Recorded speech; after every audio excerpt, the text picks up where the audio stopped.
My whole life I was groomed to marry young. My whole life I was taught that my goal was to marry and be a wife and a mother. You know, I had just finished my freshman year in high school. I was living with my mom, going to basketball games. I joined the ROTC. I wanted to go into the Air Force. I was living in Colorado at the time. And my mom told me that, I was going to go visit my dad that summer. I was in love with Lisa Frank. I had every coloring book. That was like my thing. I loved Barbies. And one of the moments that I remember was being in the 4th grade, having a crush on a boy, and telling myself, Nyla, this can never be because you're already spoken for. Imagine thinking like that at the age of 8. Well, we basically went to a religious conference in Los Angeles. During the course of that conference, I was introduced to somebody in the morning, and I was basically told, oh, here's who was picked for you. So, go over and talk to them. So the matchmaker brings you a match, and I'm never allowed to be alone with this guy. You always have to be in a public place. You're never allowed to have any physical contact with him. How well can you possibly get to know somebody under those circumstances? So I went over there and talked to him, and he was a 28-year-old man. I was 15. So he was almost double my age. And then after that meeting, I was told that I was going to be married that same night. That's when it really hit me that I do not want this, and how in the world can I get out of this? And I remember when they were doing it, nobody asked me. I was in one house, my dad was 3 houses down telling the priest I do for me. I just remember asking one of the women, so where am I going to sleep tonight? And she just kind of looked down. That was it. I was physically handed over to this man who I just didn't know.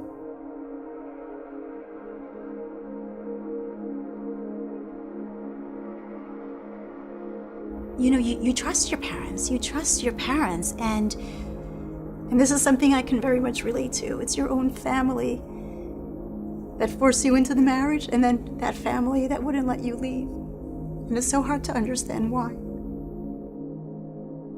And nighttime would fall, my heart would drop because I was like, oh my God, he's going to rape me now. And I would look at his sister's little kids. I wish I was this young child right now who could go home and sleep with their mother and not with their rapist. A common misconception is that child marriage and forced marriage happen in only developing countries far away, that it doesn't happen here in the United States. And unfortunately, because of the laws and policies that we have in place in the U.S., it's legal here to a large extent and happening here to a much greater extent than most people realize. It's so difficult for women who are facing a forced marriage or in a forced marriage to reach out and get help. Because in most cases, the perpetrators are their own parents, their own family, it's their loved ones.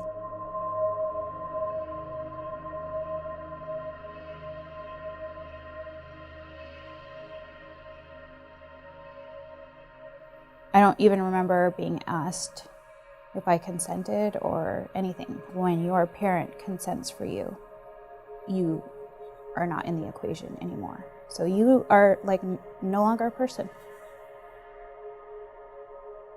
It was only 1 week after my wedding. It was exactly 1 week that I first discovered my husband was violent. That was when he, in a violent rage, punched his fist through the wall in our little apartment hard enough that he left a big hole in the sheetrock. And it was only a few days after that that he first threatened to kill me. And yet, there's just no way out. Well, think about it. If you're a 16-year-old and you're in an abusive relationship and you want to escape that abusive relationship, let's say you try to run away from your abuser. You might get turned away at the local homeless shelter because you're not 18 yet. You might not be able to file for a divorce either because you're under the age of 18. Those are laws that are in place that are preventing child marriage survivors from even leaving their brutal relationships. I just kind of gave up and I thought, well, this is my life. And, I thought the best outcome is I don't live very long. And then it wasn't until I was 27, when things got really bad, that I finally came up with this idea that I was going to get out. And the way I did it was by going to college. And then during that time, I also saved up cash. So I found the one place in the house I knew he wouldn't look, which was a box of whole grain Total in the pantry closet. And over 5 years, got my degree and saved up more than $40,000 in cash in my box of cereal. My fight for independence was basically through education. I slowly started realizing that it was not your typical marriage, and it never felt like a typical marriage. It just felt like I was stuck in this relationship with this person that I didn't want to be with. He was never a person that I would want to be with.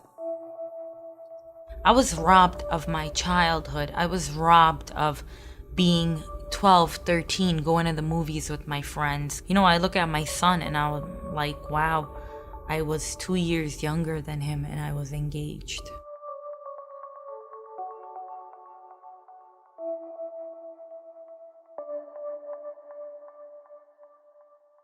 Young women and young girls have just as much right to education and freedom as anybody else.